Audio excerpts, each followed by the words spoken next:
We are on day 17 of our 30 watercolor tips and tricks. And today is the one I've been waiting for. It's the one I'm the most excited about. And it, to me, is what was like sort of mystifying in watercolor. This is the day where we'll go through supplies in a minute, but you're going to want some extra paper because you're going to want to practice this one. This is what we'll be painting, this plum. And we're going to just focus on a really beautiful color bleed, and we'll talk about colors to use. We'll talk about how much water and how much paint, but definitely get out maybe a whole extra sheet of paper so you can just do it kind of over and over again. I think it's fun and I think it's satisfying. It's such a satisfying one. So, okay, first of all, let's make sure we're comfy and cozy because we love ourselves, right? And we want to set up a nice space. I've got my candle, I've got my coffee mug from my wonderful friend, and I've got hot peppermint tea in here. I'm going to show you because it matches today. I mean, watch this. Oh my gosh, I got flowers here at my desk. So whatever is comfy and feels good. And then we're going to talk about supplies real quick, but keep in mind that extra paper. So we'll need our water and our paints, our either paper towel or a towel, a round watercolor brush. I like to use a size 10. And then we've got a pencil and an eraser for the drawing, and that's going to be simple today. What else have I not said? Extra paper. I'm excited to teach you this one, so I'm ahead of myself. Okay, and then this, if you're not checking off the days on the 30 days of tips and tricks, just do it, because look how fun it is to see that happen. And I hope that you see we're about halfway. Think about how you're already doing. Imagine what you're going to be able to do with twice this much painting. So also, any of the ones that have been harder for you, I say go back at them after day 30 and see how you can do then, because all of these skills are building. Okay. We are also, we're going to read about the color bleed. Day 17. Color bleed or bleeding in watercolor painting is when paint expands beyond its original area and into another one. It can be intentional or accidental. And I think that's an important distinction, is that a color bleed, sometimes you're like, it just went outside of where I wanted it to be, and you think of it as a mistake. And at that point, you're trying to sort of clean it up maybe. But it's so fun to know how to do it and to use it when you want. And if you want to see colors bleed between two things, to know how to do that. So this is going to be a fun one. Grab your supplies, make sure you've got that extra paper, and let's get to it. I'm filming this right after I filmed the actual tutorial. Okay, so I'm like coming back for an extra note, but before you start, give yourself grace for this one and try to relax. You won't have control. Okay, this is one where we want to understand the rules and use them, and also go like, I don't have a lot of control, but what can I control? So just listen to what I'm saying and stick with me. If you have so much water that you've lost all control, right? Less water. If you are not using enough water, you will not get these color bleeds. You won't get the effect that you want. So you really are watching for that and studying what's happening. But this is one where if you get it, you're going to love it. The first thing I want to do is talk to you about color bleeds, and I love this thing as an example. So if your paint set is already just has some paints on it, maybe you haven't cleaned it off yet or whatever, if you just want to grab whatever you've got for a minute, and we'll just do this. This is like a little quick exercise, okay? I am going to, now they have to be little puddles, okay? And if you've got wet paint, all I'm going to do is take my brush. I dipped it into the water and got paint, so it was a little puddle. And then I'm going to do this little oval and another one here and another one here. And now I'm going to work quickly because we're doing color bleeds, right? And I need to see the colors bleed. So I'm going to grab another puddle and I'm going to make an oval next to it, and then I'm going to touch it. And I'm going to do the same thing here. Notice my puddle, like they're puddly. These are wet. Color bleeds right over. I'm cleaning my brush out, and I'm going to grab another color just because I really kind of want to see what we can do here. Here's one. They touched. It's going to bleed. I'll do another one here. Notice I do it, and then I kind of touch it last. Remember, you have a lot of control. You just, sometimes it's nice to be reminded how. So now I had touched it with more water right here, so the colors do bleed. What else should I do? Maybe some pink or something, some red. I'm making a quick another puddle. So if you wanted to do this, maybe make your puddles up in advance, otherwise work kind of quickly. And see, I'm making these and then I'm touching them. And so I know because they're touching, I will see paint go from one to the other, or it will bleed, right? A color bleed from one to the other. And if I did this while they were dry, none of the colors would bleed. They would just sort of sit next to each other in a lovely way. So if you want the sort of chaos, this is an exercise I love to do when I just want to paint and don't want to think. And you just get all these in here. Now you could get in with your ink pen later on and do some sketches or doodles over the top of them, right? You could leave big empty spaces or fill in your whole paper. But what you're seeing is that color is just bleeding right over into another space, another oval, and that's just because it was wet. And the water, any space that there's water and you paint next to, that's an avenue for paint to flow right into. And then you see how this one looks. This was a lot of color came from this one into this other, and you see it dried later. And so it's showing these markings of it drying on top of the rest of it. And same thing with these. If you start to like study it, you can try to go, what do I think happened here? But look how aggressive this yellow. Oh man, it must have had more water in it than others, and it went right into them. These are color bleeds. These are color bleeds, and I'm going to kind of let it dry a little bit, and I'll try to remember to show it to you after a little while. But we will talk today when we get into these other ones about what happens when you use the dryer versus not the dryer. And I kind of hate to talk about this because we use the dryer all the time and I'm not going to stop, and I love it. And also, I've started to kind of observe that if I don't use the dryer, maybe I get cooler markings as it dries. So something for you to think about. So if you do these today and instead of drying them right when you're done, you just let them sit and work on another one or something else and then look at them, maybe kind of try to make sense of it for you too. Like, is it doing something cooler if you just let it sit and wait? And I wouldn't do that. Like for a lot of things, it just doesn't matter. But when you're wanting the color bleeds or the blooms or these type of markings like this, maybe it's worth just doing a little study of your own. Okay, so I've got these ones right here.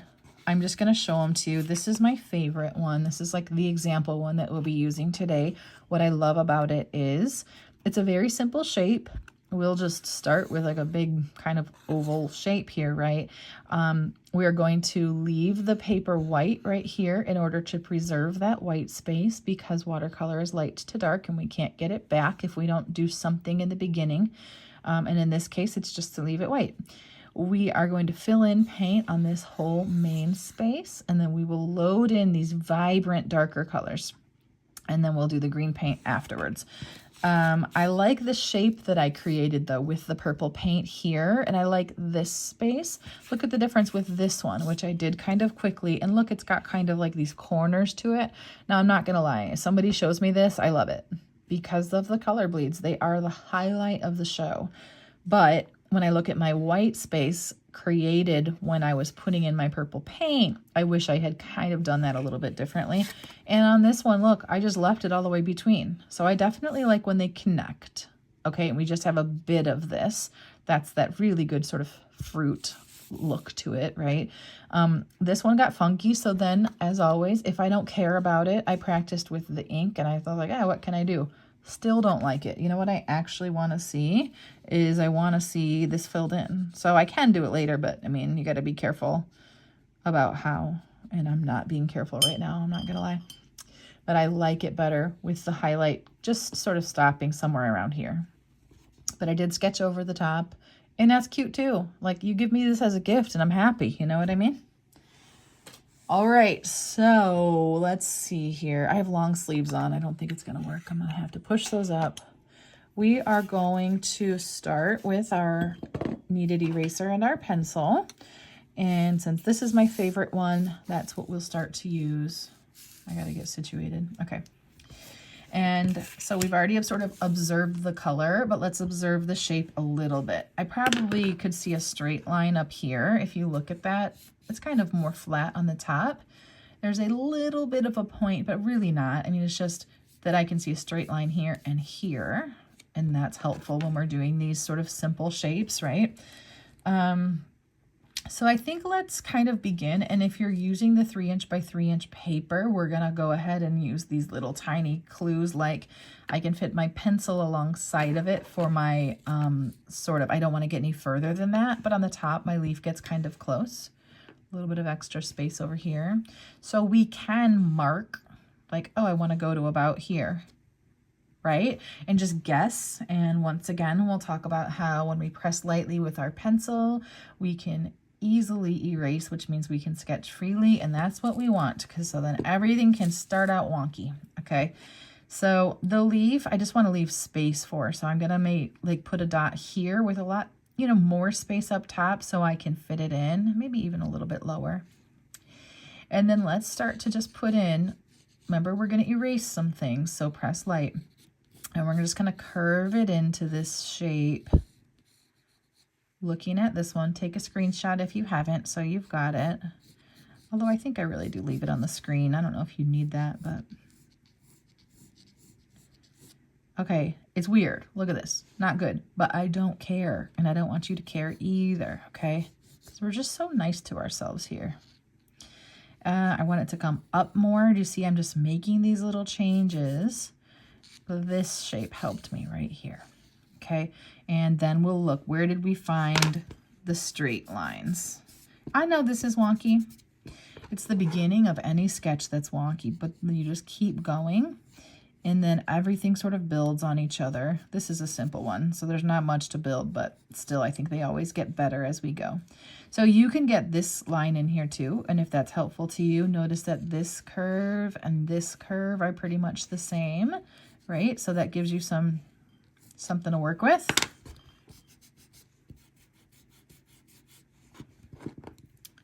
And we're just hanging out. We're just adjusting this. If you did this as a big circle that had this white space right here, you're good to go. Something like this. And I do like it to point just, now I say point and you think like a sharp corner. Not that, but just kind of a little bit of a smaller curve right there. And I think that's pretty good, but I could sketch this thing. Like, let's say we really did like this shape and wanted it to stay. You can sketch with your pencil like this. Then when you're painting, you really are following it versus kind of making it up. So I want it to get kind of tight here. I don't want to see a big giant white line. And erase what we don't want to see later, because our paint is kind of lighter on the top portion. And then from here, right where that starts, basically, we're going to curve a line out and widen it up like this and come down. And it's going to be some kind of stem. Think loose and free on it. It doesn't matter too much. This is a very simple shape, and the focus is absolutely on that color bleed. I'm going to start right about here and take and curve. I'll put a dot. I'm going to curve all the way to this dot. Oh, I went a different direction. That's okay. And then I'll come back. Now realize that when we paint it, I think for this one, I left space between it and just didn't touch them. But you can either touch, it has to be dry though, if you're gonna do that. This is starting to dry, if you wanna see. And you can see all the cool markings as I let it dry. Fun experiment to do. All right, where are we? Just making sure you like it. Just give it another look before you get done with it. I do really like that on all of these, you can see this line, a little bit of a straight part here. And I think that sort of helps with that shape. I think I'm gonna bring this a little bit closer so that it's not too wide where it's not having any paint there. Okay, getting this one out of the way. And we're going to start into our creating our color. So one thing right away that I want to show you is I left my water jar from when I did 2 of these. Look how dark my water is. That is dark, okay? And that means that like I had so much pigment on my brush when I cleaned it out that it turned my water a dark color. So that to me was just like a I love these little visual cues. Like, do I have that much paint on my brush that if I cleaned it out, I'm getting that paint or that water really dark, you know? So look for that. And I'm also going to show you this paint palette. I'm going to clean a little part of it. So I'm getting some paper towel right now, but I'm going to leave those because I want you to see how dark they are. I'm just going to clean off this other stuff. That's always an option. Isn't even the paper towel pretty, by the way? It's like being mindful. What was I saying? Let's see. Yeah, you can always just clear off part of the paint palette. All right, we don't need our pencil. We don't need our eraser. We can get all that stuff out of our way. And when I mix these colors, I'm going to think, what do I care about? So as I look at this, I notice this color in here, and that is the one that I really love kind of the most. I get into a very deep plum color here. And then this is sort of that reddish purple. It's kind of what we find, I would say, on that bottom center. You know I love that color by now. But this was even darker, so that's important. And notice, remember, for wet on wet, we start with our lighter color first. So as we paint in this whole shape, okay, with our light color, it needs to be wet. And then we will add in this darker color. What do we know already? Well, we need to have enough paint and water when we add this color that it does kind of flow a little bit. So we aren't completely limiting our paint for this one. And also, to have our colors this rich, we really have to have a good amount of paint in our puddles, right? So that being said, I guess let's get on with it. I'm going to move my tea out of the way so I don't accidentally put my brush in it. And I'm going to get some water. Okay. I'm starting new puddles. So these are just here for us to see the darkness of them. I'm dipping my water, my whole brush into the water, and I'm going to grab some paint. So first I want to make what this color is. And to me, I'm going to start with that bottom center and start to put it on here and add some water to it and see if that looks right to me. I think I also maybe added a little bit, not much, of the third purple up. So I'm adding some of that. I think I have a cat hair somewhere here on my palette. I'll find it. And then remember, it needs to be light, so we're going to add water to get it to be the color that we want. Okay, so like the lightness that we want. And that feels pretty good to me. I want to make sure I have enough to fill in this whole shape and have it be wet. So I kind of just did this to get all that paint that I made to stay on my palette. I'm not going to clean my brush because I can use that water right now. And I want to get in and make some sort of a darker color that's going to be dark enough for this outside. So I'm going to do some of this third purple up. And okay, if you didn't spray your paints, I'm sorry, I meant to say that. I think I forgot because I just did this right before we started and I already sprayed mine. Get your paints sprayed because this is where you want the most richness and sort of boldness to come from your paints. Then I'm taking this brush. I'm going to kind of swirl it in on here, but notice this paint. Let me get in here. Do you see what this paint looks like? You can see water in this. So it's already very concentrated and watery, both. And I'm going to take that and create this new puddle. So I'm going to start it here. Tip of my brush in the water now and come back because this I want to stay very painty and a little bit watery, right? And I'm going to actually do the thing where we grab some of that mustard yellow. So 1, 2 little swipes and mix it in. Great. It already took it to more of a deep plum color. Now from here, you could add dark red or you could add a dark blue. You've got options. I'm going to add a little bit of dark red. Ooh, that's really good too. It's like a very deep wine color. And look at this. When I move my brush around, you cannot really see through it, which means it's a little bit more like opaque right now, right? You can't see through it like you could see through this a lot easier to the white. So that means I've got a lot of paint and it's nice and movable. I'm trying to set you up really well because this is fun, okay? So I think this is a good start. Now, if you wanted to and grab another and make another color and clean out your brush and maybe make another, let me see what else I can get here. Another color so that when I'm in here, remember wet on wet, you get to play and playing is fun. Okay, I did this is a dark puddle of the one in that bottom center, that sort of reddish purple, just because I know I love that color, and I'm probably going to want to put some of it along here. Okay. I'm trying to decide how much I want to show you as we do this. I'm going to keep saying what we're doing, but I think I'm going to move the paint so we can get close up of this. Alrighty. Okay, so cleaning out my brush. I just sort of tapped it on my towel, and now I'm going to get into that light puddle. Now realize this is about timing. Get comfy. It's like jumping off of something, right? It's like, and go. Okay, so now I'm going to take this. My brush is pretty much full of paint and water, and I am leaning into the belly a lot. As I take the tip of my brush around the edges like this, my edge of my brush is to get clean lines, right? But the pressing into that belly, I fill this in very efficiently, and I do want some jagged lines right here, so I'm going to add them in right now. Now I notice the whole thing is reflective. If it was puddling or pooling, remember I might touch it and lift just a little tiny bit of the extra. And now I'm going to work kind of quickly while this is kind of nice and wet. I'm not adding any water to my brush. I'm going straight to that deep dark puddle I made, and this should be the money right here. See, I'm going to take it right here, but guess what? That's not dark enough. I'm going right into my paint. I added the teeniest bit of water to my brush, and now went right into my paint because I wanted more darkness, and look at how dark that is.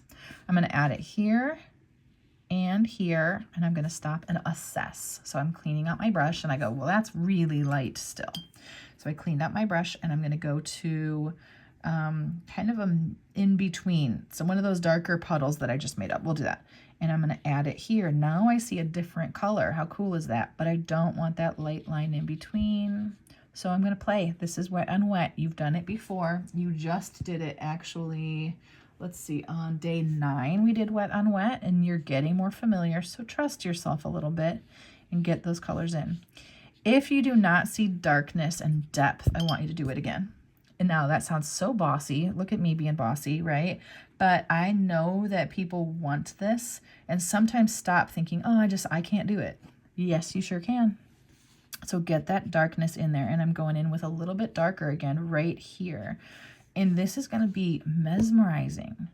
So lovely. Now talking about color bleeds, do you see this? There's a little bit of water and it's trying to come out there. I'm just going to clean up that line a little. And I happened to have really dark paint on my brush, so I just left it.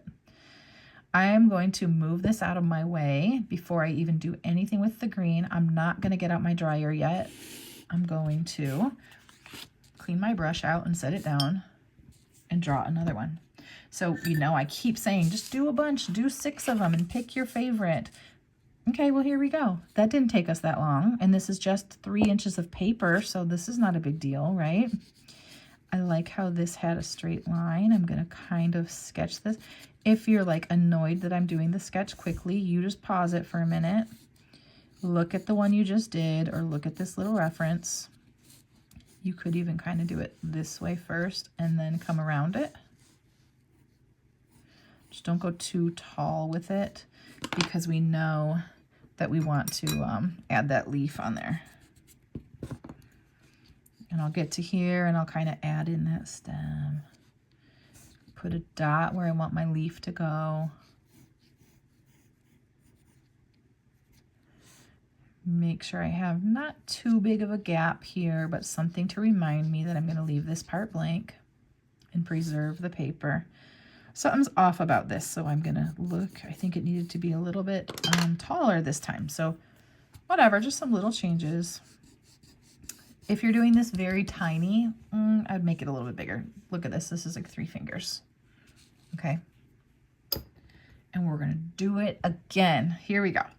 Taking my brush, and now I want to refresh whatever puddles I have and make sure I have one that's nice and light. I'll bring it back over here for us. I need one nice and light. Mine got dark because I played with them. So now this is my light puddle, and I've got all these darknesses, and I want you to make sure that your paints are still wet. And if they're not, spray bottle, because sometimes that's just like strategic planning, that you know you want a dark paint to come right from your paints, and you want it to be very easy to use and very vibrant. If you spray them, it sort of softens them up and gets them ready. So I'm going to move that out of my way now. And I'm just going to try to say everything I'm doing. So you just stick with me here. In fact, I'm going to put this one next to us now, because I think it's really cool to actually kind of watch it dry. Look at how bold and dark that color is. People get surprised that watercolor can get that dark, but you just need more paint in your water. Like, get in there, you know? Okay, same thing. I'm taking my brush and I'm taking that light colored paint and I'm filling in this whole thing. I'm in such a good mood today. I just got out of therapy and I've been in therapy for like 4 years. It's so good for me. If you don't have a good therapist, keep trying. You'll find somebody. Okay, I just touched my brush to my towel and I'm going to lift just a little bit, touch my brush to my towel to get any of where it's puddling or pooling, and I'm going to get right into that dark paint. Okay, I'm just adjusting my color just a hair. Okay, and I'm going to get this side. This is it. Look at that. Oh, it's so good. And notice I'm sort of swiping it in. I'm not blending it myself. Okay, all around this bottom edge, and then this, think about this as a bottom edge. I'll connect it a little bit. I'm going to stop and look at it. I'm going to clean my brush because I want something different on there now. I'm going to get more into that sort of reddish purple and fill in kind of close over here like that. And now I realize, oh, that's about the same darkness as the outside. Shoot.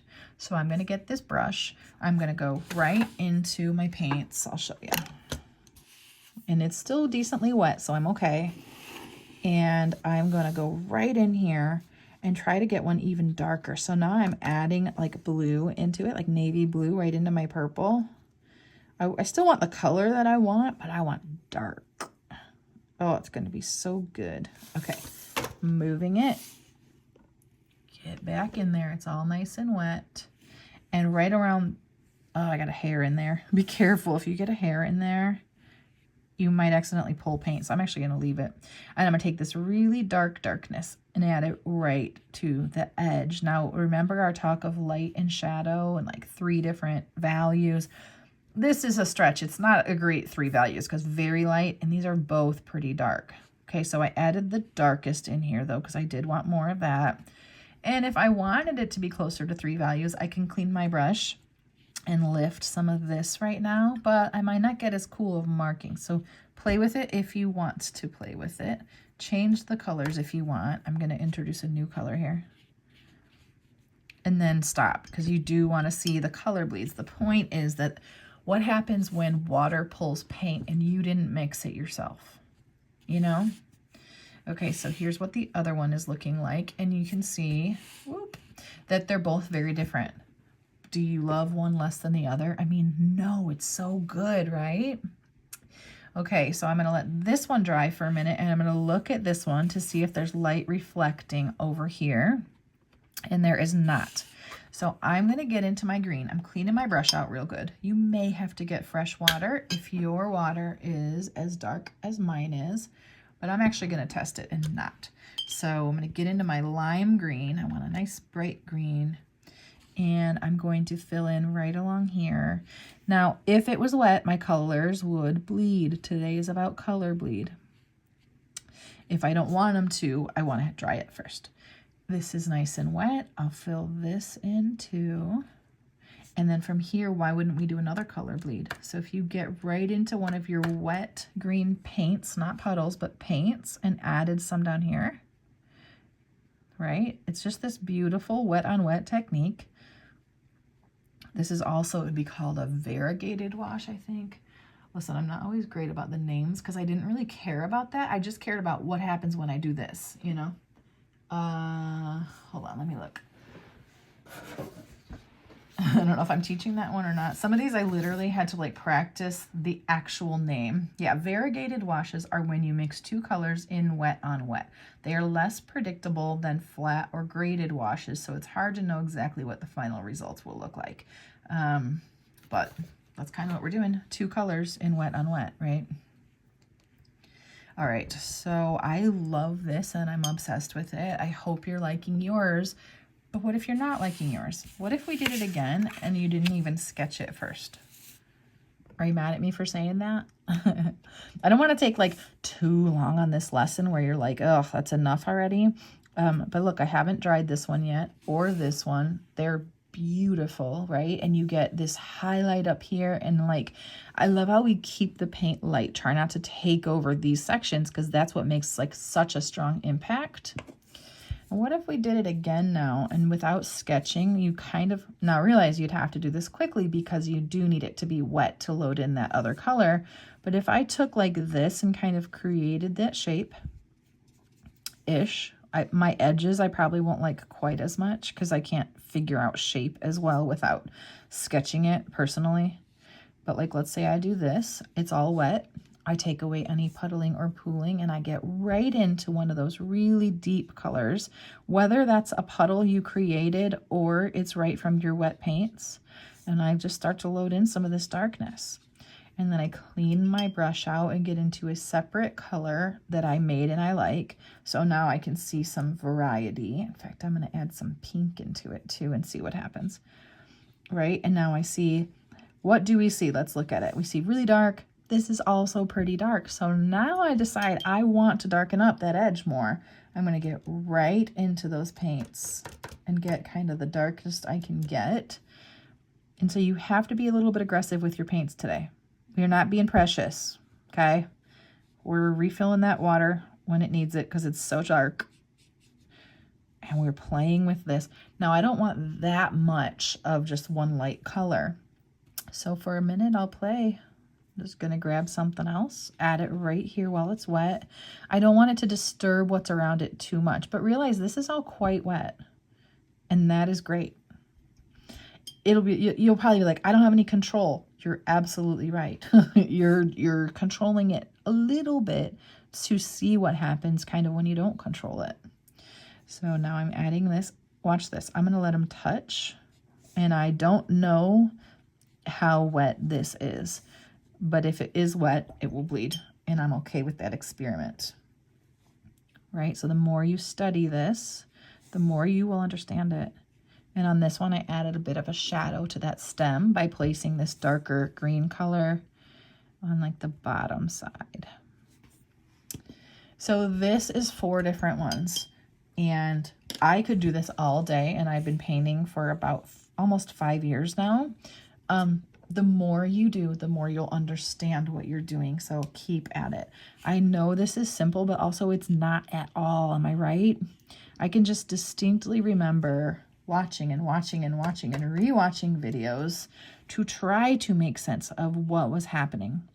So really pay attention to your water here. And I'll remind you, if it feels out of control, you have too much water, you need to let go of some control for this one. But if it feels like you can't do this, it's too out of control, you have too much water.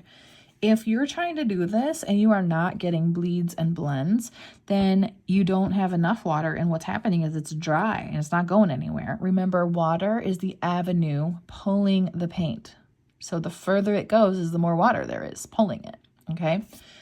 I will show you, oh no, that's the wrong one, but I will show you this one that we did today, and you can see all of these beautiful blooms or cauliflowering that happen with color bleeds or when wet paint dries on top of a paint that's dried a little bit sooner, whether it's 15 seconds sooner or whatever, it's hard to know. But man, the more you study this stuff, oh, you're just going to love it. Isn't this such a good one? I absolutely want to see these. Like, please show me these ones. And if you don't like it at first, please do 5 more. It's just paper. And when you remind yourself it's just paper, you feel more free to do more of them. I'm going to zoom in on this. Okay. Whoops. Look at that. Isn't that just, this is the stuff people go, I don't know how that happened. And you want to just look at it for a while. And it's part of why we absolutely love watercolors. So this was fun today. Today was day 17. I will see you tomorrow for day 18.